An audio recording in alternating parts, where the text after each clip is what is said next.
বৌমা, কি? এই বাড়িতে থাকতে হলে আমার কথা শুনে তোমাকে চলতে হবে। যদি না পারো আমার বাড়ি থেকে তুমি বেরিয়ে যাও। কেন আমি যাব? এই সংসার আমারও তো অধিকার আছে। আচ্ছা, তোরও এ সংসারে অধিকার আছে না? এ সংসারে থাকতে হলে যা এক্ষণে পড়ে থাকবি, যা। সারাদিন শুধু টক্কর টক্কর টক্কর। A few moments later. দেখো, তুমি যদি আমাকে টাকা দিত তাহলে সংসারে ঝগড়া ঝাঁটি মারাপিট কিছুই হতো নি, না আমাকে লোকের কাছে টাকা মাগতে হতো। হ্যালো,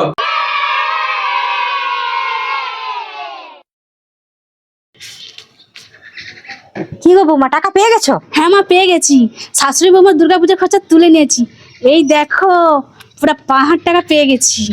ঠিক করছো বৌমা, এবছর দুর্গাপূজায় শাশুড়ি বোর জমজমাট হবে।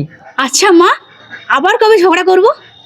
আরে বৌমা, এই টাকাটা খরচা কর, আবার 2 দিন পর লাগবো।